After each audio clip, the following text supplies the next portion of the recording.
Les choses évoluent très rapidement au Moyen-Orient. Alors qu'Israël est en pleine offensive contre le Hezbollah au sud du Liban, un nouveau front vient de s'ouvrir. Une attaque massive de missiles a été lancée sur Israël, non pas depuis Gaza, le Liban ou le Yémen comme on aurait pu s'y attendre, mais directement depuis l'Iran. Parmi ces 180 missiles, certains auraient été tirés depuis un autre pays, limitrophe avec Israël. Mais pour le coup, l'origine exacte reste floue. L'état-major israélien refuse de communiquer sur le sujet. Il pourrait s'agir de la Syrie ou de l'Irak, mais à l'heure du tournage de cette vidéo, on n'en sait pas plus. Quoi qu'il en soit, on estime que cette attaque était 2 fois plus puissante que celle d'avril dernier, au cours de laquelle l'Iran avait tiré 330 projectiles, dont des drones et des missiles balistiques et de croisière. Sauf que cette fois-ci, d'après Téhéran, l'immense majorité de ces projectiles étaient des missiles et non plus des drones plus faciles à neutraliser. Et parmi ces missiles, plein d'entre eux étaient hypersoniques. C'est pas sûr qu'il faut les prendre au pied de la lettre, mais ça reste alarmant quand même. Bref, comme si cela ne suffisait pas, un attentat terroriste vient de frapper Tel Aviv, faisant au moins 8 morts et de nombreux blessés. Bref, la situation est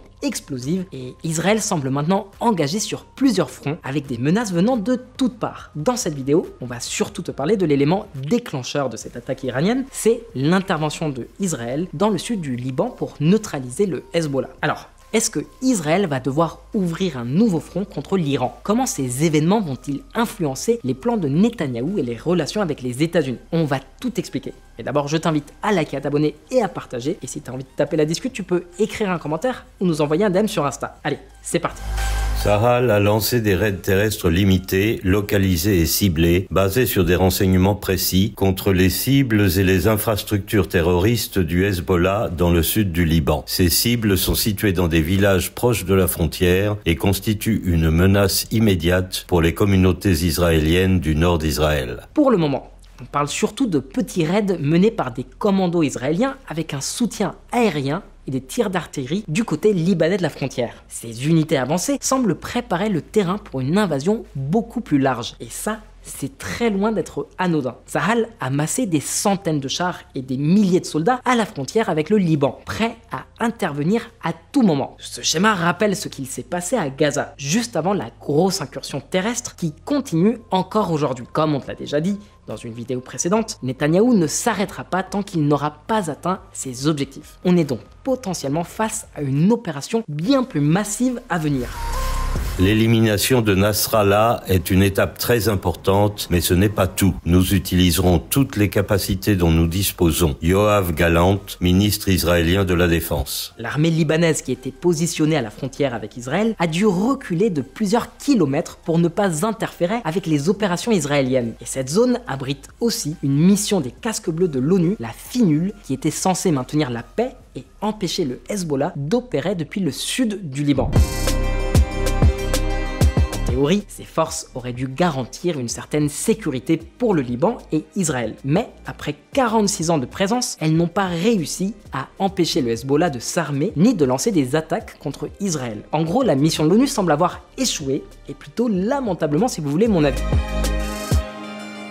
Le Hezbollah, un puissant groupe paramilitaire chiite soutenu par l'Iran, continue de mener des opérations contre Israël. Et c'est là que ça devient intéressant parce que d'un côté tu as le Hezbollah et de l'autre l'État libanais et son armée. Alors même si ces deux forces coexistent, elles ne sont pas du tout alignées. Ce qui est clair, c'est que Jérusalem va pouvoir opérer dans tout le sud du Liban sans que l'armée libanaise ne s'en mêle. L'objectif d'Israël est de nettoyer la région de la présence du Hezbollah, détruire leurs arsenaux, éliminer les lance-roquettes et réduire leur capacité de nuisance pour assurer une certaine stabilité au Moyen-Orient. Ce qu'on est en train de voir, c'est probablement l'opération finale pour affaiblir le Hezbollah durablement. Attention, ça ne veut pas dire que le Hezbollah va disparaître pour autant. Du coup, plusieurs questions se posent. Jusqu'où Israël est prêt à aller avec cette invasion terrestre? Est-ce qu'on assiste à une version 2.0 de la guerre du Liban de 2006? Quel rôle l'État libanais et son armée vont-ils jouer pendant et après cette opération? Et est-ce que ça pourrait être l'occasion de complètement revoir la sécurité régionale? T'as capté, il y a plein de dossiers, on va commencer par le début. Se battre pour la paix.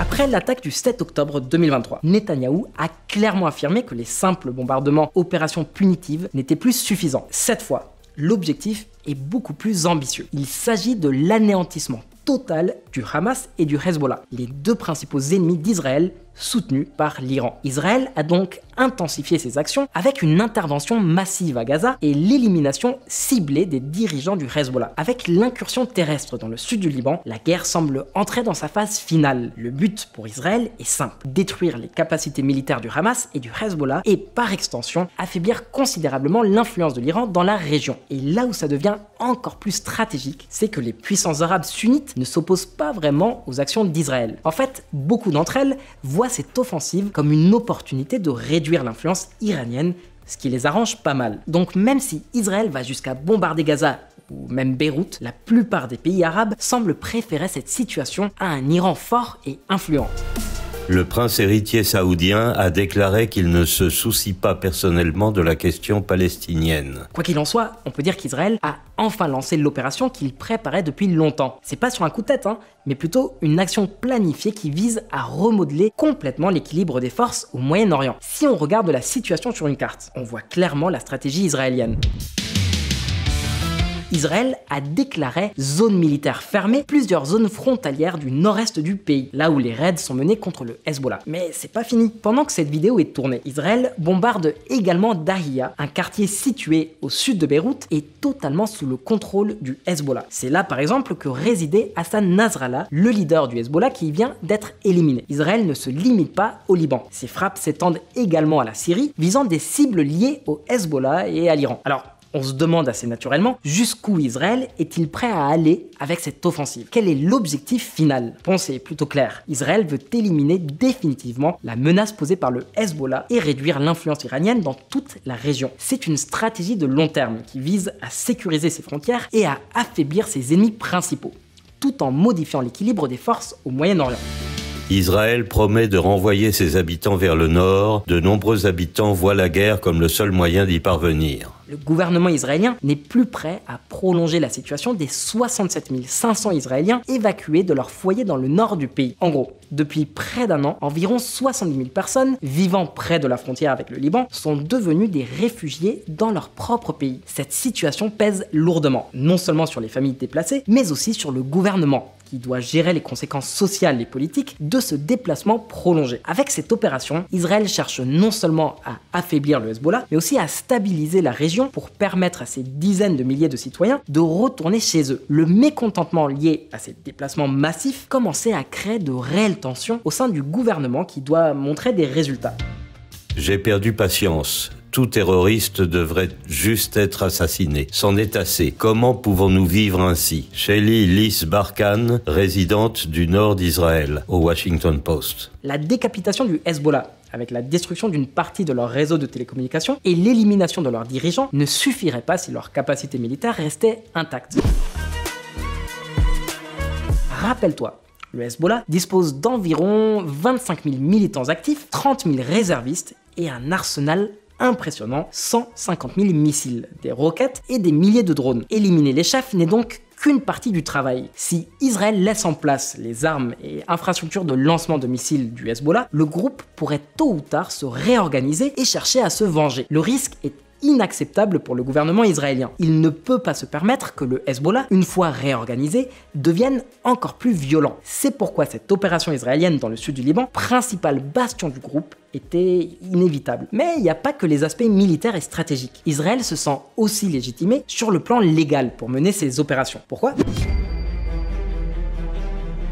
Eh bien, Jérusalem estime que les règles internationales leur donnent carte blanche et c'est là que la résolution 1701 de l'ONU entre en jeu. Cette résolution, adoptée en 2006 à la fin de la guerre du Liban, est cruciale. Elle visait à désarmer le Hezbollah et à garantir la sécurité dans la région. Comme on l'a vu, cette mission a plutôt échoué. Aux yeux d'Israël, ça lui donne le droit d'agir avec force et détermination. La résolution 1701 de l'ONU, adoptée en 2006, stipulait la création d'une zone démilitarisée de 1060 km² située entre la ligne bleue, la frontière entre le Liban et Israël, et le fleuve Litani. Cette zone devait être surveillée par l'armée libanaise et les casques bleus de l'ONU, qui étaient censés être les seuls à y posséder des armes et du matériel militaire. Cependant, la réalité est bien différente. En dépit de cette résolution, le Hezbollah a continué de militariser cette zone.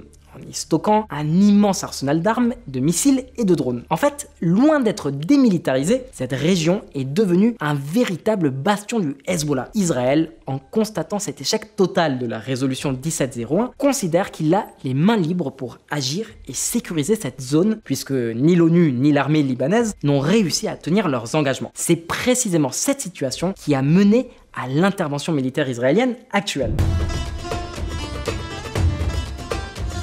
Ce que tu vois sur la carte montre l'infrastructure militaire du Hezbollah identifiée jusqu'en janvier 2024. Depuis ses positions, il lance non seulement des missiles sur Israël, mais cache aussi des terroristes et stocke une grande partie de leurs armes. Et ça ne date pas d'hier. Le Hezbollah opère dans ces zones depuis des années sans que l'armée libanaise n'intervienne. Quant aux casques bleus de l'ONU, ils n'ont jamais vraiment empêché quoi que ce soit. Ce qui est vraiment frappant, c'est que toute cette activité militaire du Hezbollah se trouve exactement dans la zone démilitarisée prévue par la résolution 1701 de l'ONU. Donc, on peut dire que la mission de l'ONU a clairement échoué. C'est pour cette raison qu'Israël estime qu'il a le droit d'intervenir pour détruire ses infrastructures militaires. Il considère même qu'en le faisant, ils appliquent un mandat de l'ONU. En gros, c'est la stratégie de l'escalade pour désamorcer qui est de retour. Israël prend les devants pour faire respecter ce qui n'a jamais été appliqué sur le terrain. Et maintenant, la grande question est, que va-t-il se passer? On ne peut pas encore le dire avec certitude, mais il est probable qu'Israël limite son intervention à cette zone. Puis, comme à Gaza, qu'Israël décide d'établir une sorte de couloir de sécurité pour maintenir un contrôle sur la région et empêcher le Hezbollah de se réarmer. Les responsables US pensent qu'Israël ne procédera pas à une invasion complète du Liban. Les responsables états-uniens ont déclaré qu'ils pensaient qu'Israël prévoyait seulement des incursions plus limitées et ciblées dans le sud du Liban. Les incursions d'Israël, bien qu'elles soient présentées comme limitées et spécifiques, sont en réalité assez vastes. On parle ici de plus de 1000 km², ce qui dépasse la taille de certains pays comme Bahreïn ou Singapour. Alors certes, c'est pas une invasion complète du Liban, mais on peut pas non plus parler d'une petite opération. Israël frappe durement les infrastructures du Hezbollah dans cette zone stratégique. Mais cette approche ne va pas vraiment dans le sens souhaité par son allié principal, les États-Unis. Ces derniers mois, on a vu que les stratégies israéliennes et états-uniennes divergent de plus en plus. L'administration Biden, qui prônait jusque-là une approche plus conciliante, pourrait devoir revoir sa position face à cette nouvelle escalade venant directement de l'Iran et d'autres acteurs régionaux. Ça montre bien que même si les deux pays sont alliés, leurs priorités dans cette situation ne sont pas exactement alignées. Les États-Unis préparent un plan de cessez-le-feu temporaire entre Israël et le Hezbollah. Pendant ce temps, les plans de Netanyahou s'éloignent de plus en plus de ceux des États-Unis. Comme on l'a déjà évoqué, Israël cherche à éliminer totalement ses menaces, que ce soit ses ennemis proches comme le Hezbollah ou des acteurs régionaux plus lointains comme l'Iran qui ont désormais attaqué directement le pays. Mais il y a plus que ça. Cette fois-ci, Israël cherche à créer un précédent. L'idée, c'est d'envoyer un message clair que toute attaque contre Israël entraînera une riposte maximale. C'est un peu l'application du concept de civis Romanus sum, je suis un citoyen romain, que Netanyahou semble adopter pour protéger Israël. En gros, l'idée derrière cette doctrine, c'est que les citoyens israéliens sont intouchables. Bref, cette stratégie, Israël a décidé de la poursuivre coûte que coûte, même si cela va à l'encontre du souhait de son principal allié, les États-Unis. Netanyahou ne compte pas s'arrêter avant d'avoir atteint ses objectifs, ce qui, s'il réussit, pourrait booster ses chances de réélection. Cependant, les États-Unis ne sont pas complètement détachés de la situation. Alors même si Washington privilégie une approche plus diplomatique, ils ont quand même renforcé leur présence militaire dans la région pour dissuader l'Iran de s'impliquer davantage dans le conflit. Si nécessaire, ils sont prêts à soutenir Israël militairement. D'ailleurs, le secrétaire à la Défense, Lloyd Austin, a publiquement soutenu l'opération au sol d'Israël, donc on peut en déduire que l'alliance est toujours solide. Mais la grande question demeure, est-ce qu'on est en train d'assister au début d'un nouveau conflit à grande échelle au Liban, comme en 2006? Et si l'armée libanaise s'en mêle, quel impact cela aura-t-il sur la sécurité d'Israël? Alors évidemment, la situation va pas mal se développer dans les prochains jours, voire les prochaines semaines, mais on va quand même tenter d'émettre quelques hypothèses dans le chapitre suivant. Reboot 2.0. La grande question que tout le monde se pose, sommes-nous au bord d'une nouvelle guerre du Liban, comme en 2006? Pour y répondre, il faut remonter un peu dans le passé. La guerre de 2006 s'était principalement concentrée sur le sud du Liban, avec des combats intenses et prolongés, mais Israël avait aussi frappé Beyrouth, notamment le quartier de Daïya, bastion du Hezbollah. Les dégâts aux infrastructures libanaises avaient été énormes. et l'aéroport de Beyrouth avaient même été bombardés, entraînant des détournements de vol. L'armée libanaise, quant à elle, n'avait quasiment pas bougé, laissant le Hezbollah affronter seul Israël. Aujourd'hui, on pourrait penser que la situation est similaire, mais en réalité, de nombreux éléments sont différents. En 2006, bien que le Hezbollah ne possédait pas autant d'armes qu'aujourd'hui, ses dirigeants étaient toujours en place, contrairement à aujourd'hui, et ses combattants avaient une grande motivation pour résister pendant près de 34 jours. Cette fois-ci, Israël a directement ciblé les structures de commandement du Hezbollah, avec l'objectif de l'empêcher de se réorganiser après la mort de Nasrallah et la destruction de leurs infrastructures. La guerre de 2006 avait pourtant été perçue comme un échec pour Israël. Le Hezbollah en était ressorti renforcé, à la fois politiquement et militairement, se présentant comme un symbole de résistance face à l'entité sioniste. Ce succès avait conduit l'Iran à intensifier son soutien au Hezbollah, le transformant en un bras militaire puissant, directement lié à Téhéran. Mais Israël a appris de ses erreurs. Cette fois-ci, le contexte est très différent. Le Hezbollah est décapité à la fois politiquement et militairement. Et Israël bénéficie d'une supériorité de renseignement massive. Mais avec la nouvelle menace directe de l'Iran et d'autres pays, Israël doit maintenant ajuster sa stratégie pour contrer ces nouvelles attaques tout en continuant son opération contre le Hezbollah. En fait, l'armée israélienne anticipe les mouvements du Hezbollah et prévoit de détruire la majorité de ses capacités militaires. Et puis, Israël a réussi plutôt brillamment à couper les communications du Hezbollah, rendant toute coordination extrêmement difficile pour le groupe. En gros, le Hezbollah est comme un boxeur aveugle et sourd sur le ring, incapable de se défendre efficacement. Alors non, ce conflit ne sera pas une répétition de celui de 2006. Israël est dans une position beaucoup plus avantageuse cette fois-ci. Et il y a encore un élément crucial. En affaiblissant le Hezbollah dans le sud du Liban, Israël pourrait envisager un nouveau type de relation avec l'État libanais et son armée. Comme on te l'a dit plus tôt, le Hezbollah et l'État libanais, c'est pas la même chose. Et cette distinction pourrait être la clé pour stabiliser la région à l'avenir. Regarde bien ce qu'il se dit ici. We are all cognizant of the economic crisis that has been plaguing our country, and despite this, our government has taken a decision for 100,000 additional soldiers to be deployed to the south of the country.